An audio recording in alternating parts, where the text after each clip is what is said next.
Good evening, everyone. A couple months ago, I went to dinner with a friend who I don't really get to see that often. Our schedules are pretty crazy, so we try and meet as often as we can, but that means there's a lot of gap in time.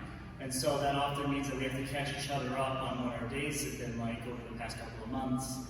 And this particular time, I had a lot to say. There was a lot building up within me, a lot of frustrating people, a lot of frustrating incidents. And so before we even looked at the menu, before we even got water, I spent the first 15 minutes of our conversation shouting all of that to my friend. And he was patient, he was very nice, and then after about that 15 minutes ended, he just looked at me and very calmly just went, "Have you talked to Jesus about this?" And like I said, a little puppy, I went, no, I didn't. But that's a very great question to say, a very humbling question to have asked to you. Because I think very often when it comes to our lives and the things that happen within it, we can be very closed off. We're like, no, I want this for myself, or I need to deal with this, and this is something that's meant for me. And we see that in our gospel today. You see, in the parable that is said, this is said during Holy Week in Matthew's Gospel. A chapter before rather, Jesus overturned the money changers' tables at the temple. So this is a really tense moment that's going on right now.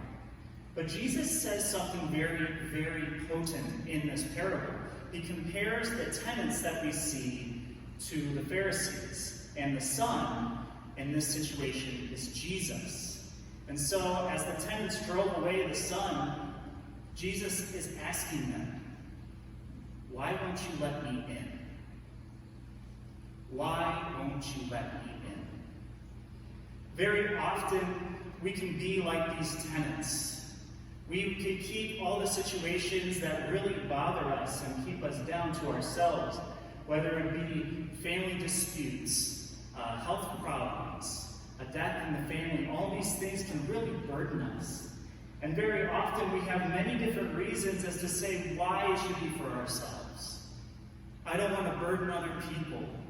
This is meant for me. No one else would understand. But then what about Jesus? We say those same things to Jesus. And what the evil one loves to do in a situation like that is he loves to put us into a corner. He is known as the great deceiver. Someone that says, "You're not Lord. Why would you bring it up to anyone? Do you think Jesus would hear you?" That is such a damaging thought, and one that Jesus died on the cross for. A thought that Jesus says, "Don't believe that. My love is for this."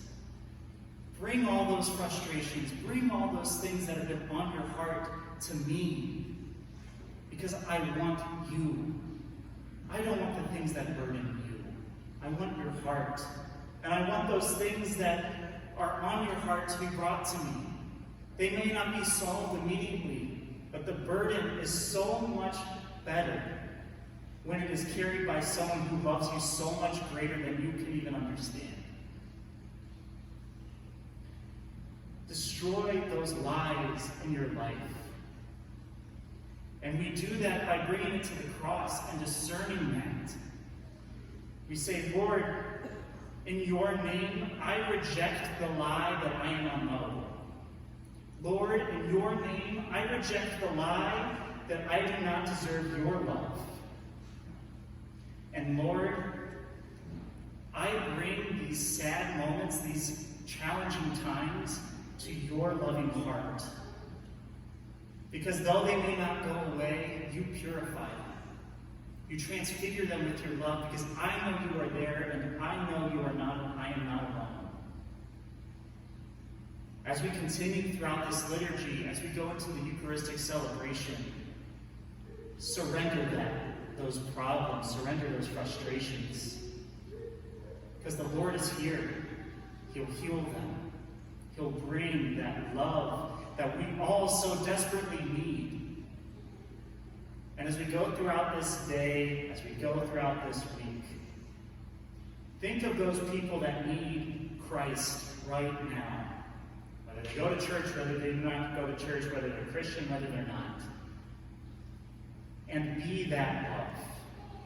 Be that guy. Be that head or that shoulder for the other to rest their head on. Because we should never do this alone. And so, I ask you, have you let Jesus in?